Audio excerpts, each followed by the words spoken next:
The world of UI UX design is increasingly becoming important, with companies massively investing in developing a good user interface for their websites and apps just so that their customers stick with them for longer. The scenario is becoming really competitive. Even if you're not a large company, but someone who has just started out as an entrepreneur, a freelancer, a blogger, or a YouTuber, a great design is what you need to take your game to the next level. In this video, we have Oskar Bader with us, who has done all of that crazy design stuff with his company, DesignWithValue. Oskar is an entrepreneur, a UI UX designer, and a growth hacker, assisting several SaaS companies from all across the globe in their endeavors to succeed. In the video, we talk a lot about SaaS, or software as a service, as a new age technology, how a good design can make or break your company, and how to succeed in this digital age. I promise you that this video is not only going to be helpful for entrepreneurs, freelancers, or content creators, but is also going to be very helpful for someone who has just started out their journey as a student, a professional, or someone who just likes to explore their creativity within themselves. So if you are new to the channel, please do subscribe as I bring out more such informative videos like this one. Now without any further ado, let's just jump straight into the video.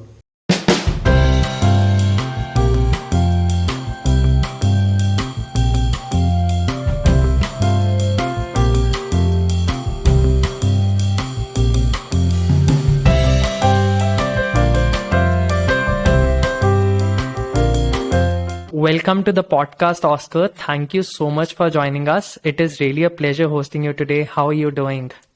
Hi, thank you so much for having me today. I'm really excited to be here, talk all about SaaS, startups, growth and stuff like that. So I'm super excited and happy to be here. Finally, we made it, right? Yeah, that's really great. Let's just dive in right into the podcast. So Oskar, why don't we start with you telling us a bit more about your journey with your venture DesignWithValue, your inspiration behind it, and how you got started with the same? Yeah, sounds good. So basically I started more than 7 years ago with my professional career. And back in the day, what I did, I helped like different web agencies. We did like web design, app design. It was basically my first UX job. And like completely new for me, this whole user experience, user interface stuff. And I got my first experiences there. It was a great start, to be honest. And I'm from Austria.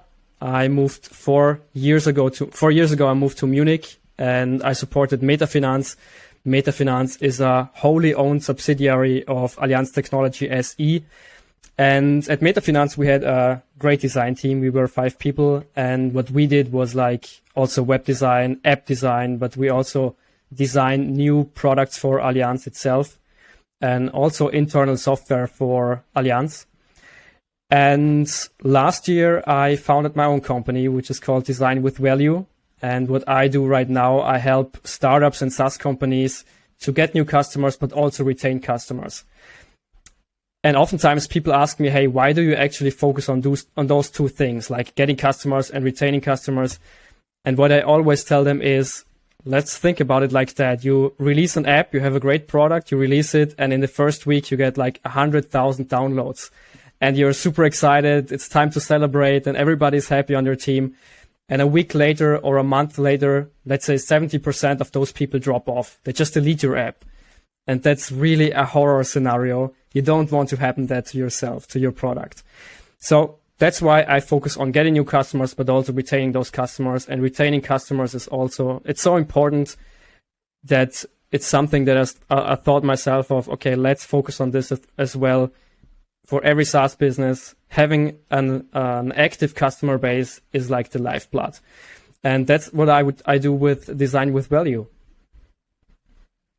That's really great. And SaaS startups have grown tremendously, especially due to its cost effectiveness, extreme scalability, and the penetration of the internet. So can you demystify SaaS a little bit for us? What it means to be a SaaS company and why has it been growing tremendously over the past few years? Since a lot of our listeners would be curious to know about this booming industry. Yeah, so let's start from the beginning. What does SaaS actually mean? SaaS means software as a service. And you can think about it like Netflix or Spotify, every product that has like a monthly or a yearly recurring revenue is a SaaS software or a SaaS business. And it's funny because also the big players in the game, like for example, Adobe, when you think back in the day, you could like pay $1,000 for Photoshop, like, right? You paid it once and you had it your whole life. What they did, like they switched their whole business case. Right now you pay on a monthly fee to use Adobe Photoshop or the other Adobe products, the Adobe suite. So you pay them on a monthly fee. And why is it a good idea to do it like that? Because you have this monthly recurring revenue. You have like a predictable recurring revenue, predictable revenue. And that's great if you want to grow as a business. And also there are so many strategies, so many things you can do, how you can scale your business. And that's, I think, the main reason why biggest or big companies, but also like these startups focus on this SaaS business. I mean, here in India as well, it is predicted that the SaaS space can create $1 trillion in value by 2030, which is, really fascinating. And recently, one of the startups called Mindtickle, which is basically a B2B sales enablement solutions provider, entered the Unicorn Club. And this whole scenario was really instrumental, in picking my interest towards SaaS as a concept. And from what I'm getting to understand about SaaS from a conversation is that it is basically kind of a software distribution model. So there must have been continuous evolution in the way these models operate. So can you tell us a bit about the evolution of SaaS and how it is different, which led it to make it such big today? I mean, I couldn't tell you a lot about the evolution of SaaS in particular, but I think the reason why SaaS is taking off so much is because the evolution is more like how people behave, right? Back in the day, people really want to own a product. They want to they want to pay for something and then own it. Like we talked about Adobe Photoshop, right? I pay for Photoshop and then it belongs to me. But nowadays, people more want to rent a product. They want to use it for a specific time and then they say, okay, I've done it, I've seen it, I don't want to use it anymore, I just cut the contract. And I think it's more like the evolution of SaaS itself. SaaS has been out there for quite a while. It's more the evolution or the mindset that has changed for the customers. And it's just a natural transition. When you think about people want to rent this software, of course you want to give them the option to rent it. And the best case is just like Netflix does it or Spotify does it, you can cancel the contract month per month, right? You're not in a contract where you say, okay, I need to stick to this contract for 12 months, for example. A SaaS company wouldn't work like that. So you need to have this great user experience. You need to put people in front. You need to ask them, okay, how can we bring you the value? How can we make this product as valuable as possible for you guys? And then they will stick to that. And I think that's one reason why SaaS has really taken off, actually. And more companies rely on the SaaS business itself. It gives you predictable revenue. People like it because they want to rent your software. And that's, I think, the future in the industry as well. Also for other companies, for other bigger companies, I think they will go the same way like that. It's basically like how, Airbnb grew with its rental model. Yeah, right. Okay. And, I believe one component of building a great SaaS product or any product in general is the user experience and user interface, since according to me, having a great product design keeps you hooked. And you have worked in this space and been a user experience designer yourself for quite a while now. So can you throw some light on the world of UI UX design and why is it becoming even more important for companies and startups these days to focus on the design aspect of products, and why does having a great design matter? Yeah, absolutely. What's funny is that great design matters. You're right. But when people ask me, okay, how can I start with a company? What's the first step? I think it's important to note that right here. The first step when you build a company, when you build a startup, is that you really have to find your customer's pain. Without knowing your customer's pain, you're going to build a product, let's say with great user experience, with a great user interface, but nobody in the end will use it, right? And that's the worst case. And I remember back in the day when I joined a startup, I was the user experience designer there, and we had a great product. Everybody in the team thought, okay, we will get like 1 million users in the first month, whatever.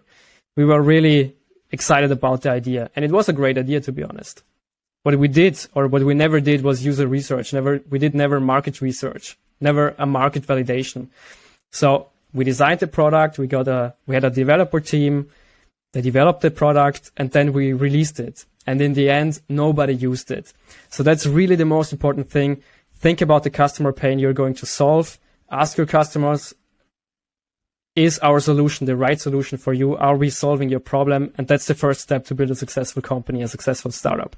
And the next thing, you're right, the user experience comes into play. The whole user interface comes into play. If you have like a bad user experience, and I'm talking like those simple patterns like everybody knows nowadays, right? Everybody knows like these onboarding screens. You can use them. Use like the things that everybody knows, that everybody uses right now. But keep in mind to have like this good user experience, because if you're solving a customer problem without having this great user experience, people will not like to use it. And the good way is like you get early feedback. Customers will tell you, okay, the app needs some improvement, and you can implement that. But if people are not willing to give you feedback, you will never know it, and they will eventually delete the app without telling you. And that's basically the worst thing. So of course, or I think the two steps to build a great product is solving a customer pain and then building a great user experience. And I think today there are so many patterns out there, so many best practices how to build a great user experience. I think you can use a lot of that. You don't have to invent the wheel, right?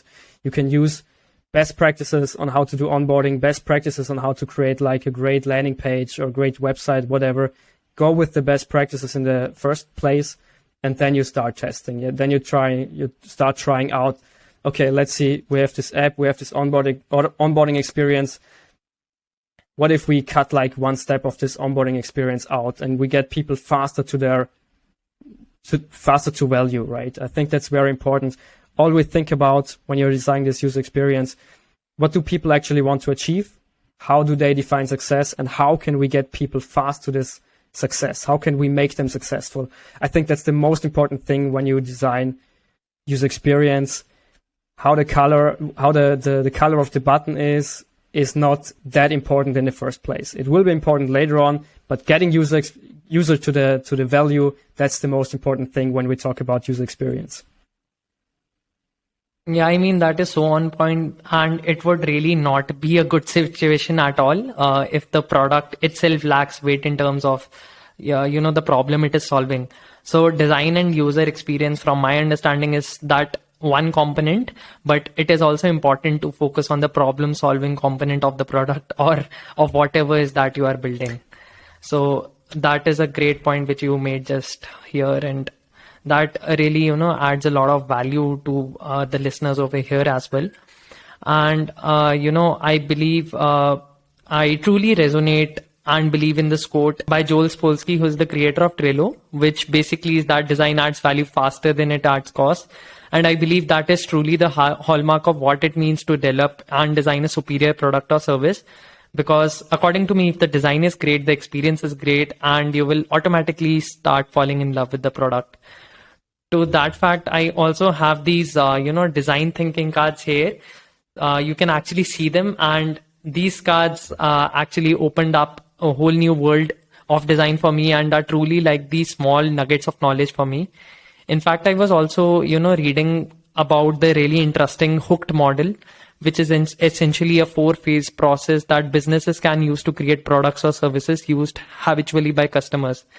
Now, coming on to the section wherein we talk about your work, because I see you really active on LinkedIn talking about growth metrics and all that stuff. So how does the day in your life look like in terms of the work you do with startups and the wide range of products you cater to?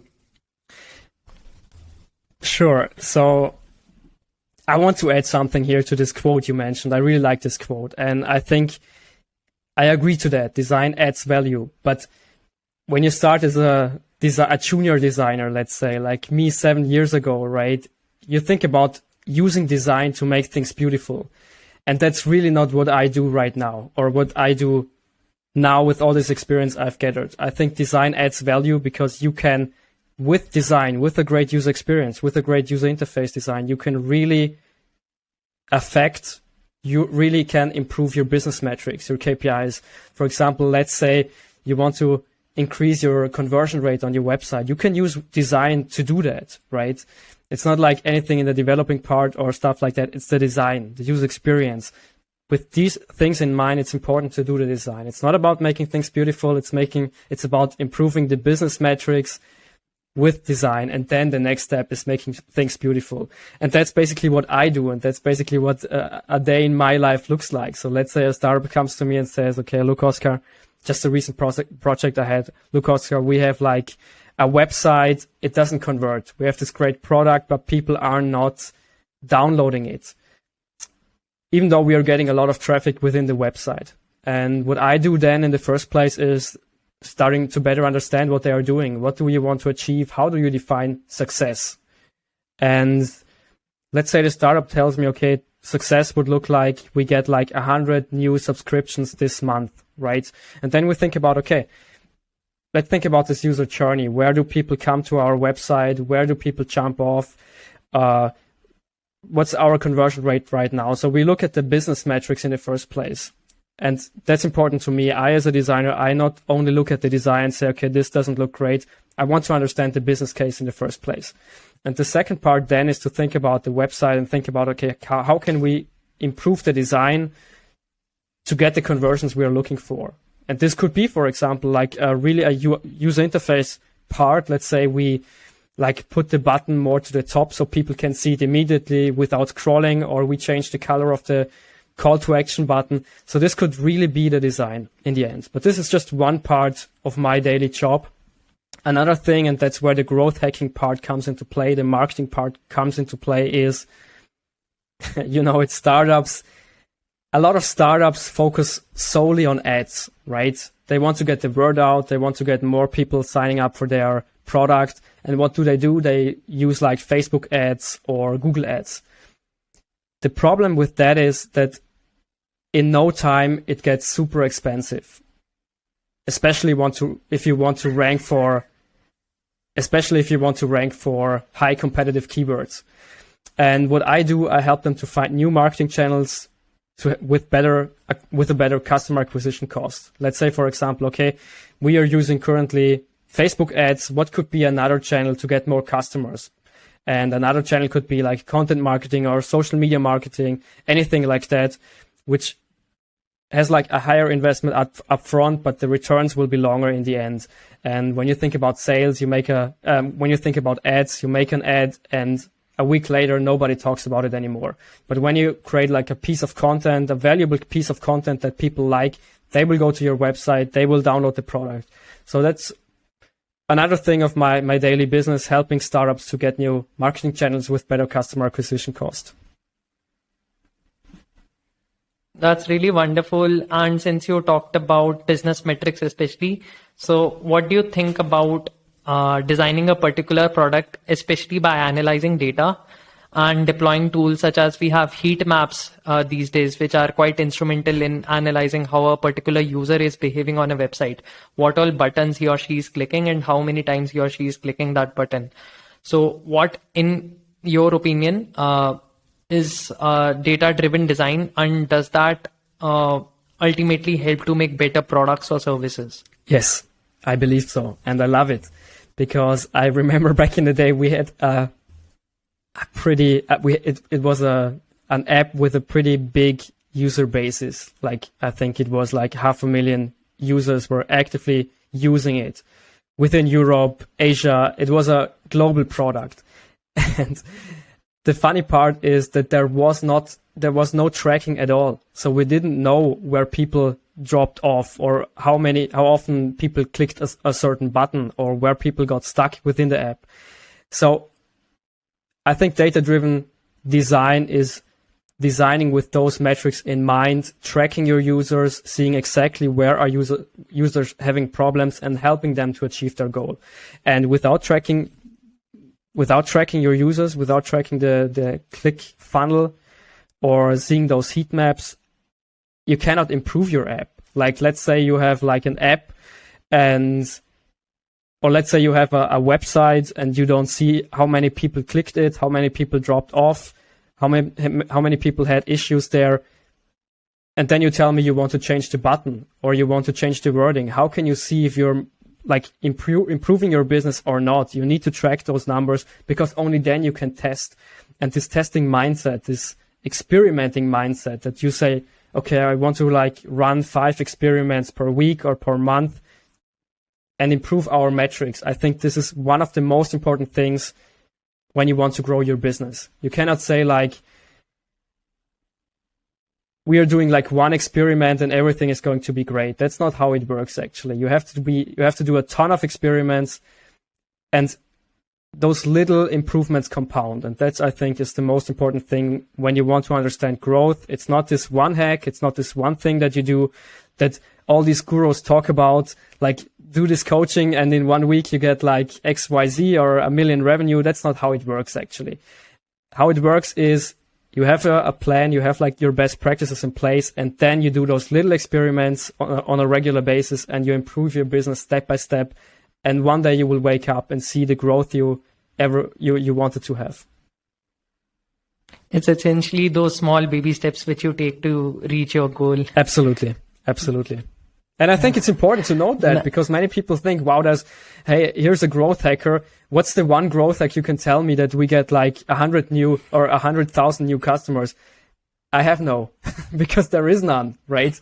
I mean, there are some examples. For example, Dropbox is doing a great job with their referral program. If you're using Dropbox, you have like a limited amount of space available. Invite your friend and you get more space. Great way to get more customers. But there is no one hack. You need to find it for your business, because every business works in a different way. You need to find your growth hacks yourself. And just as you said, it's those baby steps you have to make. And also, there's no shortcut to success. So you actually need to, keep on improving your products, keep on, evaluating those metrics to eventually leading you to your goal. Absolutely. And yeah, and you also have your own podcast show, the SaaS Setup podcast. So how has that journey been for you? And also, could you share some of your experiences from the show with us? Yeah, it was a great journey. We started, I'm doing the podcast with a good friend of mine, Sashwat. He's from Bangalore. And we started our journey 1.5 years ago. And we actually both at the same time bought a new microphone and thought, okay, what are we going to do with it? And we thought, okay, hey, let's do a podcast. And the good thing here is, or the unique perspective we bring to the podcast is that he's from India. I'm from Munich, Germany. And well, actually I'm from Austria, but I moved to Munich, right? So we have those different perspectives with a different SaaS ecosystem in their respective fields. And that's interesting, because we bring those two perspectives into our podcast. And also we bring like SaaS leaders from all over the world. We had like Salim Ismail, for example, who has written exponential organizations. We had like Mike Sadowski, CEO and founder of Brand24. So we got like founders, investors, VCs in our podcast, and we talk about their journey, their experiences, and we gathered a lot of learnings along the way. When you're asking me about the biggest learning from our podcast, I think one of the biggest learning for me was like talking to Mike Sadowski, CEO and founder of Brand24. And what he said was like exactly the same thing I talked before. They were like having issues with scaling the company, and they got their real growth once they switched from outbound marketing to inbound marketing. I mean, back in the day, they did like cold calls, talking to people, and then they switched to having a blog, doing social media marketing, and then the real growth kicked in. It was a long journey. It's not a sprint. It's a marathon to constantly provide this great content. But in the end, this inbound marketing will work out, and people and customer will come to you and will want to buy your product. And I think this was one of the biggest learnings for me. And that's also what I do with DesignWithValue. I post a lot of stuff on LinkedIn. I write a blog on my website so people can see what I do. and get some learnings and get some value from that. Since you are also, laying a lot of emphasis on growth hacking and how you need to have different growth hacks essentially, and there is not one, growth hack for building your company or growing your company. So what exactly do you mean by growth hacking? And let's say that I have a SaaS-based company. So how does one evaluate, or you evaluate with the different strategies which could enable the growth of my company? So growth hacking is actually a fancy word for finding those issues your customers are having with your service and solving those issues. Let's say, for example, we have an app and we have those onboarding screens. I mean, you open the app and you see like 5 tutorial screens, right? So what do you do? You look into your Google Analytics and you see, okay, people jump off on the fourth screen, for example. What do you do as a growth hacker? You say, okay, let's eliminate the 5th step there. So people go to the 4th step and immediately go or continue their journey, right? So these are the things a growth hacker basically does. He looks for the things where customers drop off, and then you can find solutions to that. And it's not about like finding this one hack that anybody does. It's more like, just as you said before, it's like finding those little things that you can quickly solve, doing experimenting stuff and seeing how this stuff works out. Another example would be you have this website, bad conversion rate, because people don't see, like, for example, your primary button, this buy the product button. People have to scroll down on your website. And I, as a growth hacker, go into the website and see, okay, people need to scroll. Let's put this button on top of on the screen in this header section where people immediately can see it. And then you look at the metrics and see if your experiment worked or not. And based on the result, you improve your service, right? You improve your website. And that's what a growth hacker does. That's really great. And I'm sure you must be having some amazing plans for the future for your company, Design with Value, and for your podcast as well. Do you mind sharing some of those? And also, do you have any book recommendations for our listeners?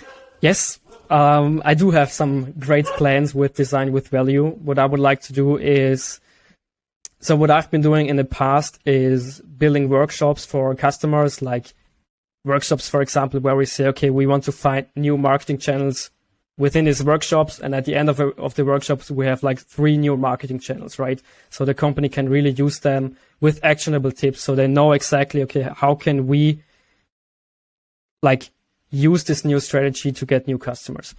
And what I want to do with Design with Value is like do some workshops, like group coachings, where I gather more people than just one client and we can talk about all those issues.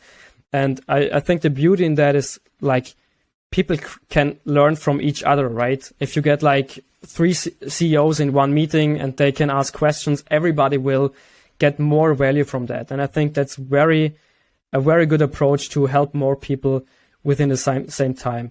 So those group coachings are definitely one thing I'm looking forward in the future for Design with Value. And besides that, I'm currently building a new startup, my second company basically. And it's not necessarily a startup where it's about revenue. It's more about really helping people, giving something back to the world, and helping people who are not living a luxury life as we do. And basically it's the first time I talk about it in a podcast. So official teaser right now. It's called Power of Giving, and it's an app where people can donate, for example, to charity organizations like Red Cross or World Vision. And the beauty about that is that 100% of the donation goes straight to the organization. So I, with my company, Power of Giving, I don't take any cut from that donation.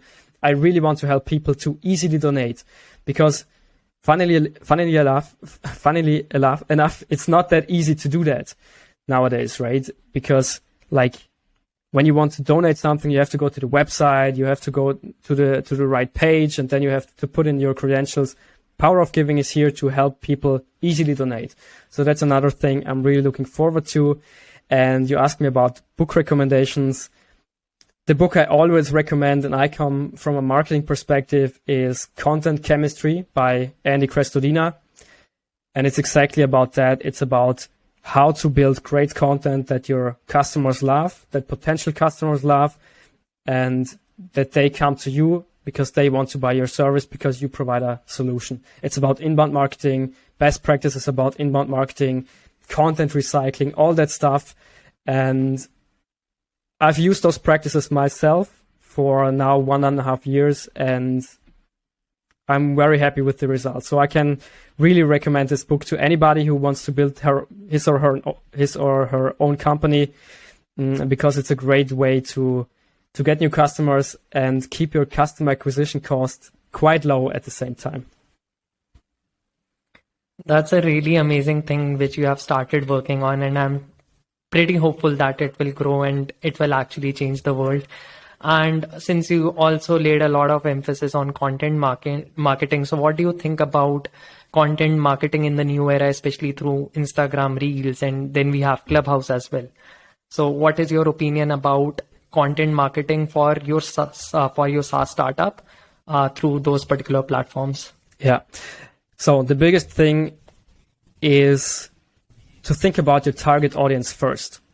And I'm just writing an article about that because I feel like with all those new platforms that arise almost daily, people feel overwhelmed. And those founders, startup founders, SaaS business think about, hey, what channel can we actually use now, right? Shall we use TikTok? Shall we use Instagram? Shall we continue to use blogging on our website? And I think the answer is always, who is your target audience? And when you tell me, okay, my target audience, for example, is like career guys, like CEOs, founder, go to LinkedIn, for example. Go to the places where your target audience is, and don't feel like you're missing out if you're not using TikTok or Instagram because it's just another channel. You cannot afford, because you don't have the time, you don't have the money to do content marketing on every platform there is out, or every platform which is out there. That's just not how it works. Think about the channels that could work, try them out, experiment with it. For example, when you say, okay, I'm going to use Twitter and LinkedIn for now, let's try it out and let's look at the results. And one day you can say, okay, I want to try out TikTok, for example. Then use TikTok for a month and see the results. And if you don't get the traction, if you don't get the responses or the metrics you want, then cut the channel out. But don't have the fear of missing out if you're not using every channel. And that's one thing I really want to stress, because I feel like a lot of people want to use every channel there is, and that's not possible. Yeah, actually knowing your customers is really helpful at the end of the day, and actually, helps you streamline your thought process with the customers you want to get. So that is really a valuable advice. And a lot of people actually think that SaaS is a pretty complex topic, especially since a lot of people don't know about it because it is seemingly a new concept. So is it really so, or what can people do to gain more knowledge about this particular ecosystem? Well, to be honest, I think SaaS in particular is a complex business model, because you have all those metrics you have to keep in mind, right? There are, I think, more than 50 SaaS metrics. I've also written an article about that, quite a long article, to be honest. But the beauty about that, or the good thing about that is, and that's something I've learned about my new startup that I'm building right now. It's not that you have to have all answers in the beginning. It's like a learning process, right? You do something new, you make mistakes, you iterate, you do something better. And I think that's very important to know. Don't be afraid to start because it's complex. I think you have to be more afraid of never starting, because if you've never started, that's the worst thing that you can do. It's better to fail and learn something than to never try it out. So just try it out. Read some blogs in the industry, get to know people, talk to people, learn from their experiences and their failures, listen to podcasts, and just try it out. And go step by step, and you will learn everything you need to know along the way. Also, Oscar, we generally ask our guests to leave us and our listeners with some suggestions or parting advice. So, would you like to share any words of wisdom, especially for future SaaS entrepreneurs and product as well as UI UX design enthusiasts? And what would they be? I think the biggest learning for me was like, get your mindset right. And it's funny that I say that because it's a lifelong journey to get your mindset right. And it's just a recent learning I got myself is the mindset I have developed, which is super helpful for me, and I hope this helps you as well, is say to yourself every day, I will find a way. No matter how difficult it will be, I will find a way. Just say that to yourself, because there are so many stressful things in your life. There are so many things where you think about, man, I cannot handle it anymore. But say to yourself, you will find a way. Even if you don't know the way right now, in the end, you will find a way. And I'm building this startup right now. There have already been many challenges where I said to myself, man, I have no solution to that. But I always told myself I will find a way.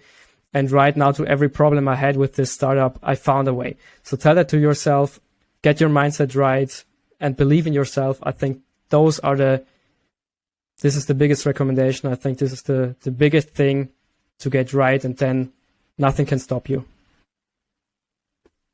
That's really amazing. And, I also truly resonate with what Steve Jobs once said, and that being, we are here to put a dent in this universe. And I personally believe that once one is willing to put his or her, whole and soul into doing something he's truly passionate about and is curious and willing to learn, one eventually finds the way to thrive and flourish.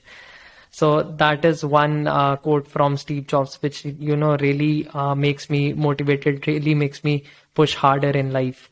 And thank you so much for, those words of wisdom and such valuable advice. And thanks for, taking out the time to share your valuable experience and journey with us. I personally got to learn a lot from you today about SaaS and UI UX design.